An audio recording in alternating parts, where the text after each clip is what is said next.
ensobi President Museveni gyakoze is to turn the UPDF against the citizens of Uganda. No. President Museveni okusala wakozesa UPDF ngetabiri nga youth wing ya NRM. Yensobi gyasinza okukola. Yandibadde our national treasure nga boda aba Cranes Uganda Cranes. Nga ne begende Somalia fena tujiwe sala. Ntingenda mutabaali. Ffe twaleeta South Sudan okubeera independent Uganda and America. Tebakulimba teri mulala. Kenya sobola okulwana. It's UPDF stabilizing Somalia. So ntufuna chinga ffe. Anti ye problem ya President Museveni. President Museveni tayagaliza bana Uganda. Kubanga batugamba regional security ne stability jatuyamba tugende tusobola. Tayagaliza. Yajagala kukweko mirambo yinza tayagaliza. But as we the bill is about Dr. Besigye tewali kirala. Otherwise 23 gonna take alino. Wandibadde wetaga minister we defense okuva in statutory instrument bylaws is for UPDF. Buli omu nayise tekanze mbabuli abaka parliament. Kwa ligendede kusiba Besigye okumusalira akalabu. Tuina parliament abaka nadala opposition abali vere amasinga bali useless toyina makulu. Yenze Haji Aruno omusomi w'eddua asangiwe Bulumaji ku luguudo lw'Ejjinja kola ku bintu ebyenjawulo ng'emuli endwadde zitawaanya abantu ababulijjo kola kwabo bonna abalina ebizibu mu mukwano bw'oba olina ebizibu mu mukwano jangu gyendi neeyonera nsobole okumalira ensonga kola ku mikisa egy'emirimu kola kwabo abaagala okugenda ebweru muntu ng'okozesebwa amagini okozesebwa Saitran ebyo byonna mbikolako osobola okozesa ennamba z'olaba ku screen Kuchi 13 tonyeza Outside Radio 4 ensonsoze ne 10 tonyeza Msam Radio 7 era kali abejikuru bw'omukama kabaliga mwebale abatugoberera nakugamba nali wano wali toli wonyina gwe nayina wano ne mga Pakistan ne buyinte basoba kulwana kabanga kanene they are both nuclear states India eri passive dokubanga ina nuclear heads 12 Pakistan wali omusajja wawe yafa ye inventor wa Islamic bomb nuclear bomb wali omusajja wawe yali akolanga interpret Switzerland omuvunizi w'ebiwandiiko kakati bali basombe ebiwandiiko nga babijja mu store mu babiteeka mu ndala nga batereza library nagwa ku blueprints za nuclear warhead bagikola batya nazi photocopying nazize India nazize Pakistan yali mu interpreter just yaleta Pakistan technology wa India wa nuclear nabalitira nagaba naye muri yawo nuclear uno bamukola bati blueprints nazwa yazija Switzerland musajja interpreter nazireta but he died yafaide emyaka bakinana yafa last year I think to but it is alleged anyway but nawulira America egamba tetugenda kiriza Afghanistan kufuna nuclear warhead atoye omusajja mbi ina links mu Afghanistan tetugenda okuyita wennaku mbu yafudde kati tebyategerekeka but yafa naye ayamba Pakistan efuna nuclear kakati balina obulabe bw'amaanyi wajja mu 1948 yali 49 bwe bafuna independence Mahatma Gandhi yawa abangereza yali that was British India Pakistan yali under British India bwe bafuna independence Mahatma Gandhi n'agamba abangereza nti amawanga gano mugawulemu temuleka basiramu n'abahindu wamu ne bagawula nera waliwo immigration za milioni 15 abantu abasala border abamu abasiramu bali India abati abadduka ne bagende Pakistan abamu abahindu abali Pakistan badduka ne badde India kade wasigalo ekitundu ekitibwa Kashmir Jammu and Kashmir ngacho bano bagamba china kuba chaffe bano bagamba china kuba chaffe nera India netwalako ogutundu bibiri bya kusatu Pakistan nesigazako kimu kya kusatu balwana nnyo nga bakafuna independence ne bachawulamu ne bateeka mu kyetuyita line of control eringa border ne China netwalako China nayo yatwalako kakati kakubagano kabwe konna kakyava ku Kashmir nakati international community lunaku lwerivayo nega Kashmir ebere gwange lyetongodde akavuyo akajja kugwawo ani asinza okufiirwa mu lutalo no sofa mu lutalo muno India ebadde humiliated India kirimaanyi esinga Pakistan is a big economy India esinga Pakistan ebyokulwanyisa naye India balina ebintu byebagikoze abanalist byentalo ebitotula nti bakuhumiliatinze ekisooka Pakistan abo bo balina human resource balina ejje terina bikozesebwa naye ejje litendeke nnyo bajeno bawe America yabasingo batendeka kuba balina n'ennyonyi za America zono F-16 z'ennyonyi 200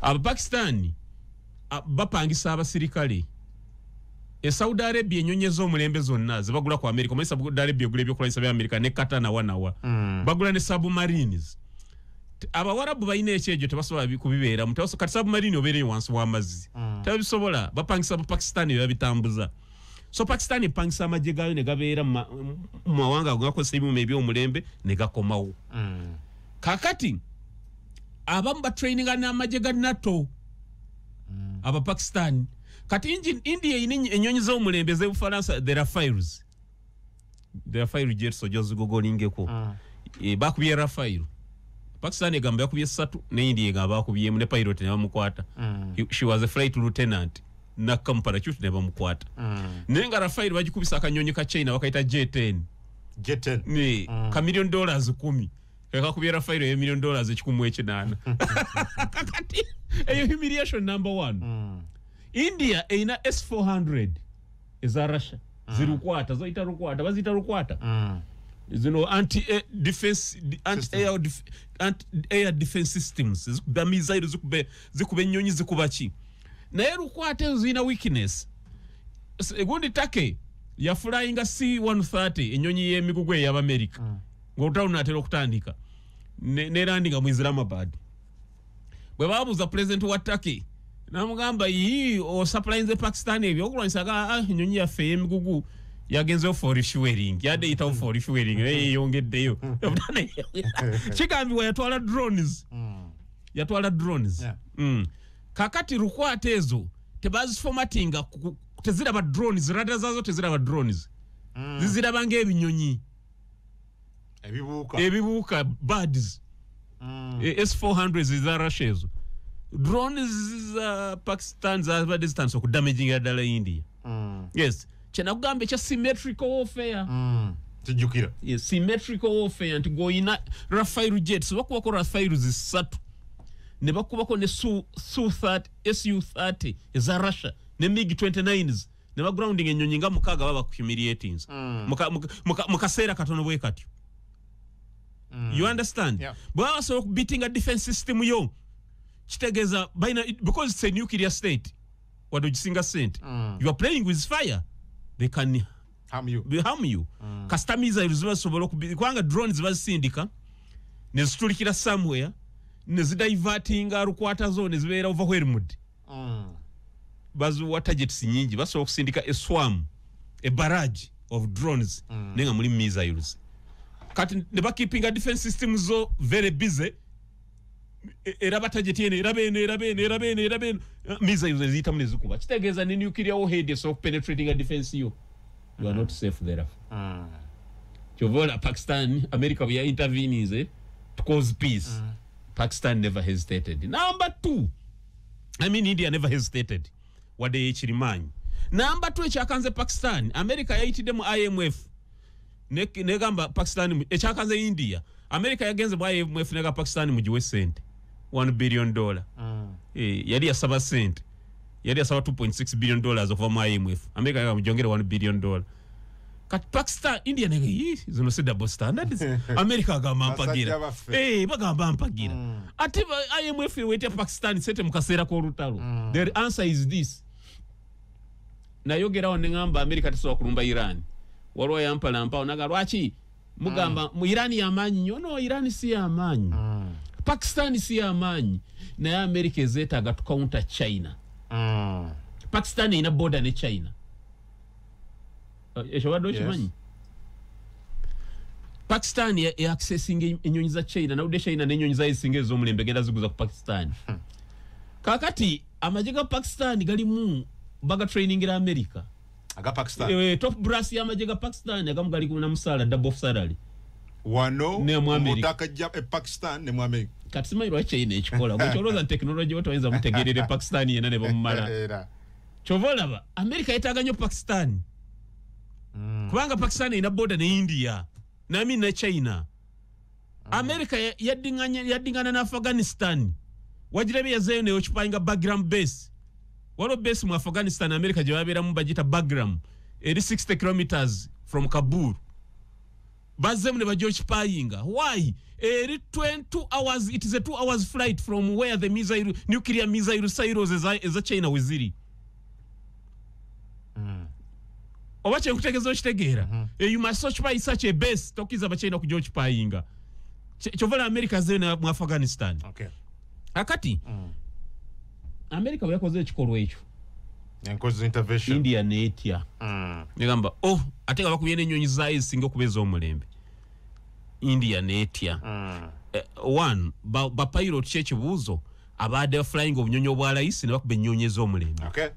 Kitegeeza either ba Pakistan oba n'ennyonyi ya NATO kubanga Turkey NATO ennyonyi ya NATO okusitula n'ereeta ebyokulwanyisa ng'olutalo lutandika ne landinga mu Pakistan.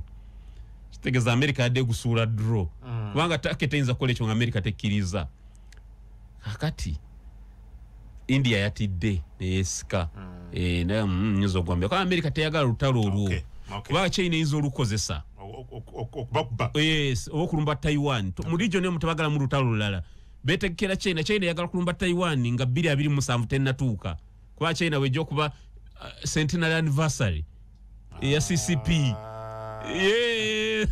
Embozi tujjogera ke China weekend na endoza weekend soka njagala omukulu abuze cha North Korea NSA ina nacho balance zaayo.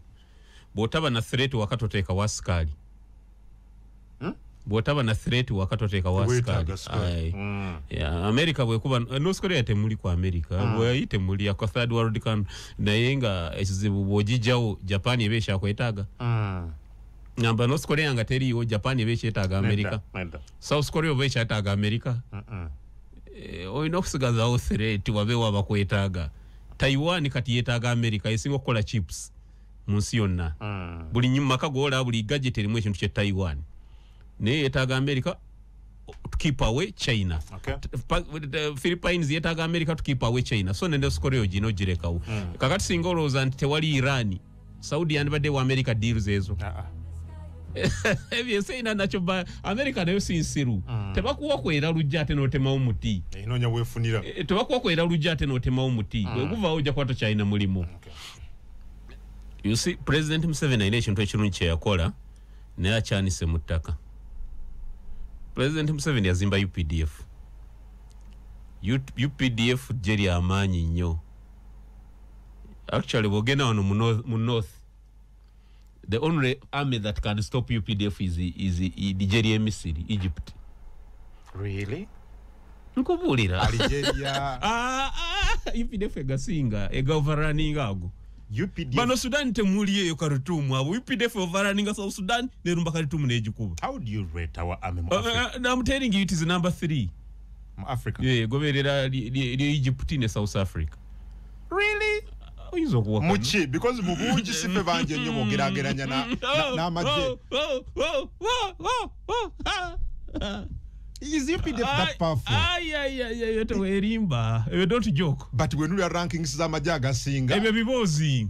Bantu bo kati bayina indices bagoberera endala, bagoberera byuma, bagoberera bikimaji manja gaina hardwares mu stores ngategamanyi kuzikozesa. So you rate area Egypt katunulire Congo. Ejereto bogena mu rankings baje ku ranking anti ejere Congo liri ahead of UPDF. True. Neba agenze ku fronting abebimu babire kawo badduka.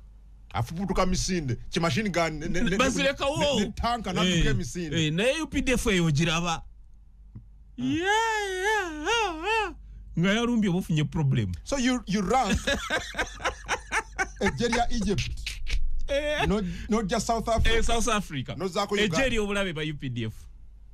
Bwe yambuka wono ajimira mukubo Misiri ajikuba.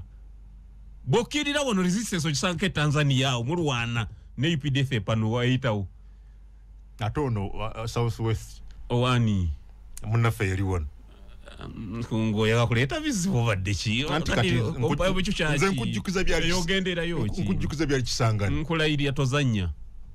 Kisangani cha ku UPDF arrogance. Bachimanche bakola. Ze sibimanyi nenze kuba siri musirikale ne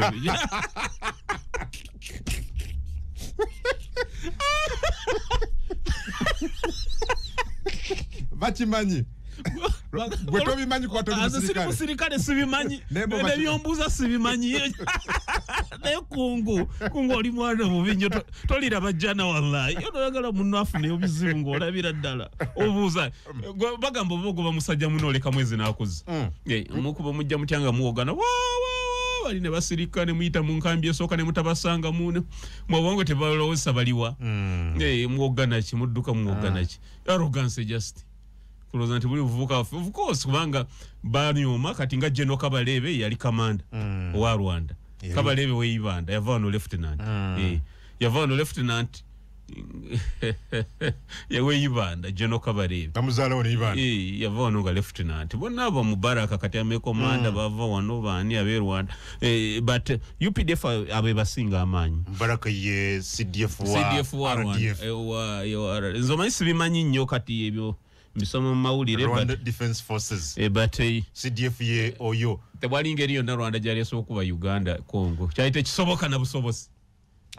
It was a terrible thing kubuulira sabanyo ba UPDF banune kuvu tebamanyi kye boogera. UPDF jeri amaanyi Museveni ayitadde mu sente zaffe nnyingi kati bayina that SF seats nawe command I think yasooka kubeera PPU Presidential Protection Unit nebeera PGB Presidential Guard Brigade. Now it is SFC, it's a Special Forces Command. Mubiru eno bagala difula jeri yetongodde. Kitongole unit. Teri yetongodde already. Kungu bajja ku raidinga studio eno mugo gutokote. Kungu baba wesiga ki ebyo byabwerere byogenda. Tuna abasirikale ku gate yao. Abasajja bano balalu. Ate nga yeso mu president Museveni jakoze. After building such an army, actually, the name of president, UPDF, the numbers, UPDF numbers, UPDF is multiplying by 2. No younger than recruitment. By 2. Make sure that UPDF is our circle in Mitwala. A man against Gonda gave you for Nagava Maje. Gatia. Currency, Bobo currency America Wanga Dole Fugensi on Maje. America Kubana Maje. America against Saudi Arabia. Olokwa ichirimaji yavude ne deals za bilioni rukaga. Trump jabade. Yavude ne deals za bilioni rukaga. Kati agenda kata agende UAE. Agenda fa mchondo cha bwaramu ngaida deals za trillion years. Bili. Gwe China bata chakwetaga abadde trade deficit amazo jigala for 5 years. China abadde kujamu billions zingabi 3 za dola. Hafainde trillions bili nga chimaze rwa maje. Amanyi go nense zigagawadde soka kuba na maje ga amanyi. Enze nga nabadde president I multiply UPDF by 2. Noweza amaje mitwalo ngabiri kati no creatinga no man brigade satu ziri Congo tezivaayo. Brigade emwe Central African Republic, brigade ngasatu ziri Somalia. You are obera mu region ye obera superpower ate Central Boja zifuna. However, so President Museveni jakoze is to turn the UPDF against the citizens of Uganda. No. President Museveni okusala wakozesa UPDF ngetabiri nga youth wing ya NRM. Yensobi jasinzo kukola. Atya. UPDF yandibadde our national treasure. Yeah, how has it done that? Listen, let me finish. Okay. Yandibadde our national treasure nga boda ba Cranes, Uganda Cranes. Nga nebegende Somalia fena tujiwe sala. Ntingenda mutabali. Nebegende Congo. Actually kubanga irumba Congo kuliko n'abasuubuzi. Cyangu nyoro kitegera Trump yageze n'abasuubuzi kunyonyi. UPDF ino kulumbe Congo kuliko abasuubuzi basi. Tufunira wa. Tekirimbwa haramu. In fact, honorable, just abagula gold, abagula kokoa ngabona kwaliyo. Ka interjecting mukatono. You see, you get the chintu kinezijukira. There is an argument I made about 2 or 3 years ago. Nga twakateka kwata nikogende Congo ngatanze nokola amakubo. And I made an argument ngamba yes tugenze naye nga Uganda we seem to be creating a suitable environment eri amawanga agetesetese nga Kenya ogenda okuthrivingireyo business wise. Exactly. For example, botunulira Juba Kenya inayo banks inayo chi fetwale bumonde na butungulu atenga twali banki zo mu stabilizing egwanga fetwale ta South Sudan kubera independent Uganda and America tebakulimba teri mulala Kenya sobola okulwana. It's UPDF stabilizing Somalia. So ntufuna chinga fe. Anti a problem ya President Museveni. President Museveni tayagaliza bana Uganda. kubanga batugamba regional security and stability jatuyamba tugende tusobola tayagaliza yajagala kukweko mirambo yinza tayagaliza. But as we speak I strongly believe Uganda nsintono twetagetaka tulina okuwamba Ituri ne North Kivu.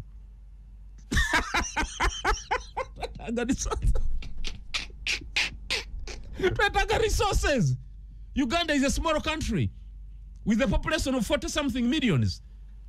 Ati population yeyongederwa abakongo ba neighbors ba migrating ide one. Twetaga resources. We have vested interest we North Kivu ne Ituri. Obo yagalo bato yaga twetaga mbawo. We need the resources. UPDF ino kurumba ebitundu ebyo ne yandi badde egenda nga bwe begenza operation sujja kulika abasuubuzi. Ate seka tulina amasomero agali agabana Uganda amabanka agabana official gwe muwambye ne muteeka webyo. Abasuubuzi be Uganda ne bateeka amaduuka biki mabanka masomero biki malwaliro mabala. Nefe tukola kwa tumanya sente UPDF zekozesa exida. Nefe tubikola banakenya ne baje ne bateeka advantage of ourselves. Traders e Kenya nezifuna safe nokola oluguudo nga traders ziyitako ensinga ziva Kenya zitwala byamaguzi. What's the problem? President Museveni tayagaliza bana Uganda. Simple. Yeye yagaliza yeka. What's wrong with that? Nizo UPDF sijina kwa buzibu kuba jedeni. Nairi ino kubanga je nga kintu ky'abana Uganda bakifunamu. Nga bwola be jeri America. No wambiro mu America wano. Wotegera nti Uganda ina bakomando ba America bawere 12. So UPDF ino kubanga fe tugifunamu. Kata ekizibu ekyajira. President Museveni kozesa UPDF nga tool M10 na mbuyinza. So si tool ekuma bana Uganda n'okusavinga bana Uganda. Obuzibu buli. Biru yaleteddwa. Kati biru eyo again koti ya Kamala okusala nti ebyo byasu okuwozesa ba civilian mu koti za maje kiriani constitution. Kati biru agirese kusiba besije nga tagoberedde mateeka. Biru janga targetinze muntu. Anti UPDF Act eja kuteerawo koti nga koti eyo tegoberera nnyo mateeka gakuwozesa muntu. Ye President Museveni kyayagala kwe kusigazawo akadirisa akayola munyagwa wano mu studio n'omusiba emyezi 6 nga teewozezaako. Kumulimbirira munyagwa mutujju wa ADF n'otwala ne bakasuka no kapisto ne bakasanga muno babadde ne mundu ne mu studio n'otwala n'osiba. Naye ebyo byadiba. Kakati tosobola kubanga osifuze gwange emyaka 4 ng'okyakola amateeka nga gali aimed at cramping the opposition. Kituufu oba nejjenga UPDF eri amaanyi weetaaga etteeka eriri kuumira mu mpisa. Not at any time to turn against Ugandans. That is correct. However, ye kimukozesa etteeka lino ku speed yalemera Besigye n'amuma bail. Ayaga kumulaga. I can try you, convict you, do anything to you. Dr. Besigye. The bill is about Dr. Besigye. Dr. Besigye tewali kirala. Dr. Besigye. I'm telling you. Otherwise, 23 gonna take a lino. Wandibadde wetaga Minister with Defense okuvaina statutory instrument bylaws is for UPDF. You get the point. Nazitwale wa Attorney General for gazetting na chi. You understand? Attorney General Castars zita repugnancy test that they are not repugnant. That is important. Chiwulirize bulungi. Mu mateeka tulina gye tuyita the repugnancy test. Etteeka lyonna lyoyisa kubanga teriri repugnant to the constitution. Repugnancy. Lino kubanga teri tyobolo banga teri kontana na semateeka. Naddala the Bill of Rights chapter 4. Wanda tewetaga na take in parliament. Wanda wetaga the disciplinary code of conduct ya UPDF. Tewetaga na court martial. You need a disciplinary court. I mean a disciplinary committee of ya police. You take it to the Attorney General for gazetting and whatever and the endorsement. Yes, and kati burono kola UPDF acting oyagendera kusiba ba civilian. That's where you go wrong, Your Excellency. President Museveni kyekizibu kyo. That you have a strong army yandwadde yeggwanga ogifudde yiyo. And you through that strong army oyagala ate ne ba civilians otunyigiriza. Well, what can Parliament do in the first Parliament is to reject that amendment in its entirety. Entirety, sorry. It must reject that amendment. One, it's not good for Ugandans. Number two, it's not good for the soldiers. Tosobola kola quoting esobokusibe muntu emyaka 10 ebe goberede sentencing guidelines chezo. Kitufa so muntu, yes. Is he Ugandan? Yes. Do our penal laws provide for offenses of murder? Yes. Mutwale mu court musaliro musango. Ba musibo be myaka 2 oba myaka ata ne myaka 10. Two, what go bulombolombo? How is the suspect handled? You pick him, take him to CMI, beat him up, now confessing, and then you take him to court? Parliament. Yes, it's a take it. Bulomuna is a take hands and babuli abaka parliament. Go again the Dexuaves job okumusalira akalaba. No, never CBSJ can never you PDF na Uganda. By no kubamune koti, eba was a some wenkanya, mungere to Kagana Semateca, Muntokwe Musirikali. Techitegeeza nti yesi muntu naye abayina human rights aina rights. I agree abasirikale beetaaga okubaako kye batya abasigale mu mpisa. Kubanga abasirikale abamu training ze bafuna nzibu nnyo that kaninga abaana ba SFC abo omwana omu aba wabulabe nnyaso okukozinga damage nene nnyo eri society singa baba tebalina kye batya. Naye bandibadde beetaaga etteeka wanu nga lya abasirikale bokka. Number 2 nga ne basirikale mulimu kye tuyita fair hearing n'obwenkanya. Nesiku musirikale kutabukana kamanda Somalia, kamanda muteke mu field court martial Somalia amusalire byamusalira. Ojukira ku General Kano Sula Semakula fazo omwe yatibwa mu Kalamoja side waliwa yali mu Spanish. Kano Sula Semakula ateka field court martial na charginga na wezesa abasirikale babiri nga n'omutiko bagendo batira bagutegeza. No right to appeal tojukira wali mutogo iwe ya n'abatemula kubanga bwali butemu obu osalira oti omuntu ekibonezo ky'okufa kwane procedure weziri ntine court enkulu ino ki confirming. Yes go batemula oti amangu ago samarire boto no temula abasabantu no musirikale kitufu ngazizo omusango ayino kwera subjected ku rights a right ya trial ngeri just ngegoberera amateeka gobera semateeka. So parliament ekiteeka mani kisudde mu kasero. President Museveni aleke besijabere trial. And they do it. The problem ya parliament yaffe nenda bokijja catching up nabo ibi honorable mama Mbabazi right honorable yaleta public order management act obojukira the poma But you see, I've had some members of parliament and I was wondering, I don't know, go about them parliament honorable. Then parliament ye debate because it is there now. Why can they debate this bill already open with parliament bawe birowozo byabwe bajemba bibateetaga as opposed to kujja no kumikutu ja radio genda kunyimbe no tugenda kulwana, you know. I don't know obanchira babu anti kibogwe mwalonda ba kibogwe fetwage nanzo omukubage na musamu gumito gwa male mabiri zo gwatojikwatako fetwage na mukoti next wateko spirited fight in parliament neso keberawo nze semujuna abalala tono dur ne batu suspending Gerard Karuhanga kadaga natugoba etoka tugenda mu court.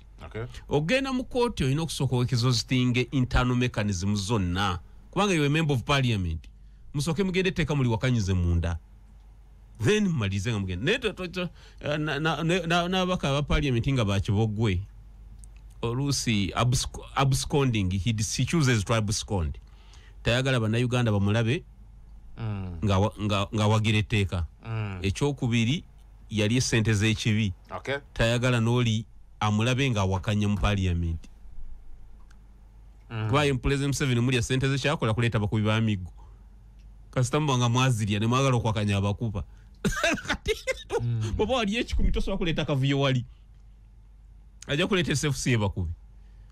So abamu bali compromised abamu bali ki tuina parliament abaka na dala opposition abali vere amasinga bali useless toina makuru. Nalaje realist today nalumidwa. There is something I saw really. Kyabadde kibi. Bwe yazzeeyo nakyogedde ku bana wano. Wakabenje bwe kaagwa. Zimotoka zadde nga 3-4.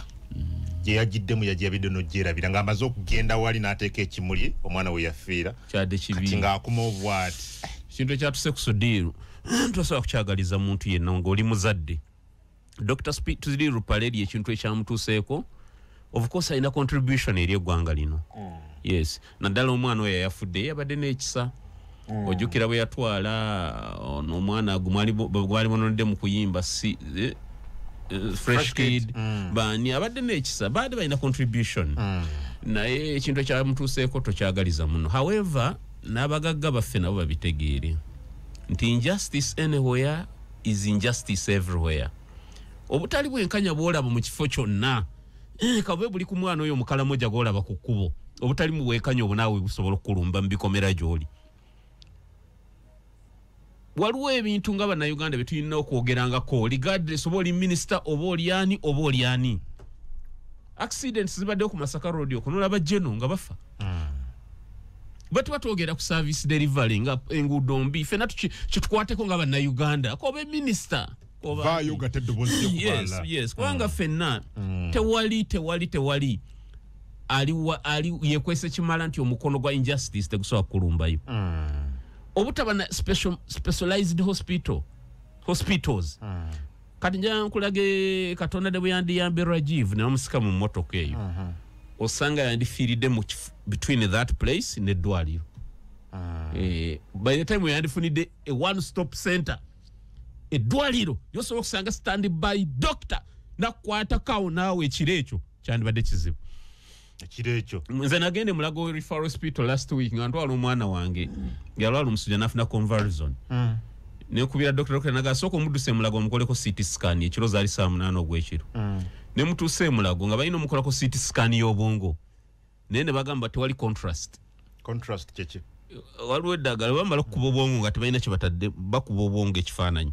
Then ne bakuba daayi langi neyita mu musaayi neyita mu bwongo ne baddamu ne bakuba ekifaananyi. Oba laba daayi eyo waatatuuse kitegeeza omusaayi guli blocked awo tegutuukawo. That is kye bayita contrast eyo kala. Ne bagamba tetulina contrast.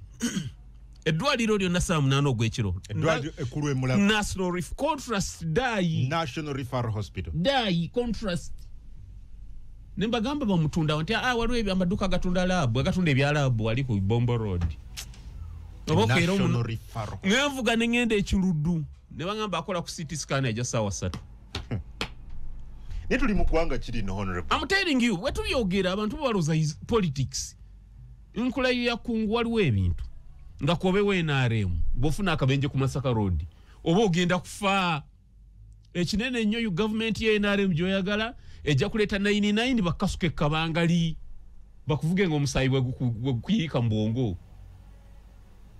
Contrast ne National Referral Hospital ntute a conversing patient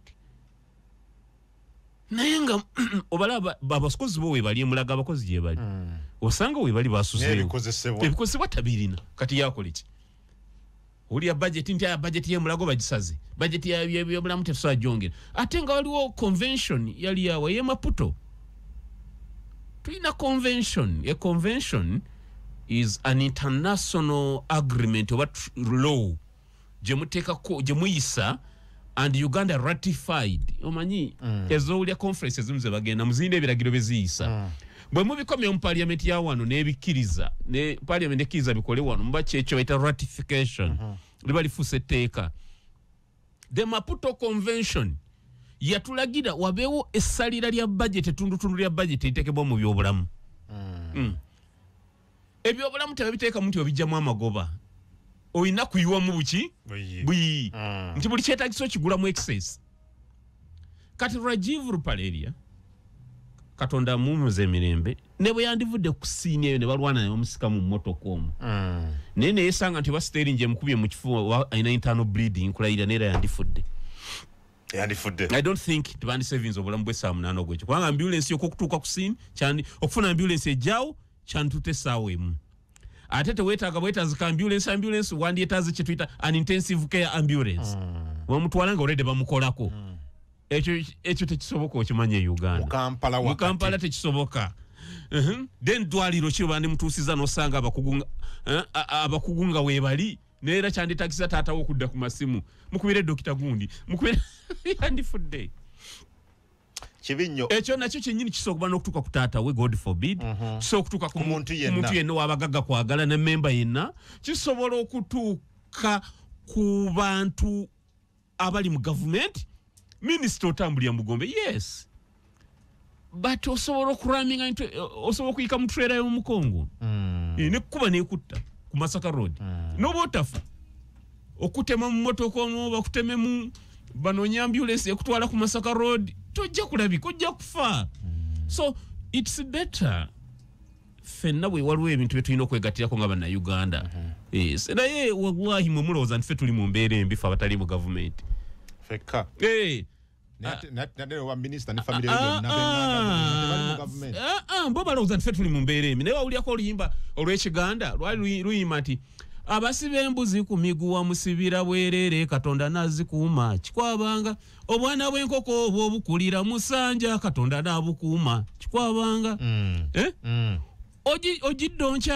ogiddonchawe olikyawa n'abanene nga lubagolodde kikwabanga message erimu nti obwana bw'enkoko obwo obukulira musanja Katonda nabukuuma kikwabanga obwana bw'enkoko obukulira musanja Katonda nabukola ki nabukuuma ffe kituufu tetulina gye tuyinza kuddukira tetulina health insurance zammwe ziri golden ze mulina bakama baffe tetulina ssente naye Allah ajja kutusigazaawo tokulimye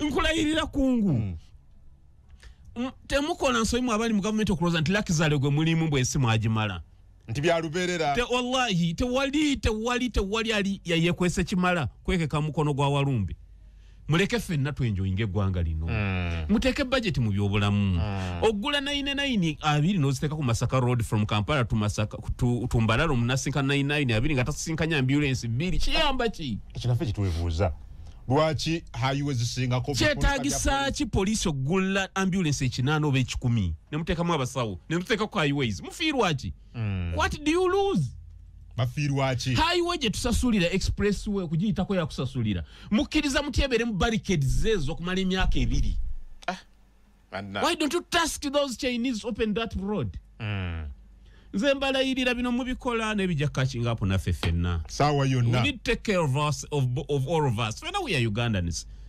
mbalayirira Kaabe General Museveni Kaabe General Muhoozi Kaabe Minister wa Museveni Kaaba nteri agenda kubeera after 70 years ffenna tujja kuba twafadda 7 years from now tewali ajja kubaawo ngate kikyeraliikiriza nange nyakuba nafa onobaawo nina 3 70 years nja kubeera mu myaka 13 nsobola okituusa gwe loota ebyo byonna mukkiriza ebyokulya ebitali ku mutindo biyita buli wamu obadde okimanyi kankuwa revelation yesesa okimanyi nti eddagala India yensi eyina etteeka ly'eddagala eyina etteeka erikiriza okukola eddagala erya layisi so bakola eddagala lingi neera owulira nti Abamerika ba Democrats baali baagala eddagala erya layisi likolebwe mu America ba Republicans ne bagaana India ekola eddagala lingi so li-expiringa lingi okitegeera naye okimanyi nti abayindi abali wano omanyi lwaki pharmacy zisinga mu bayindi nkyebuuza sikitegeera bagenda ewaabwe eddagala linaatera oku-expiringa ne balitwala mu ggwanga lya Africa erimu lye sijja kugamba kubanga nyina abantu ababeerayo ne bari-rebrandinga ne baliwa paaka ensi eyo gy'oyogeddeko neerikkiriza okuba rebranded anti ebeera mu bayindi bangi aba security tebakimanyi kyembagamba nakyogerako nga ndi mukwasasi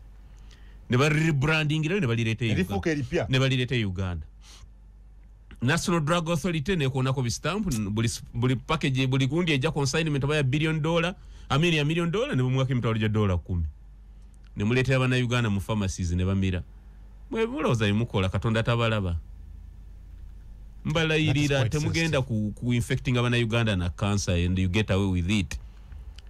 There is that supernatural being ali eri waggulu abalaba ne buba mugagga otya abalaba byonna mumala budde nammwe katonda jabatekkera enfa yammwe so siri mukolima.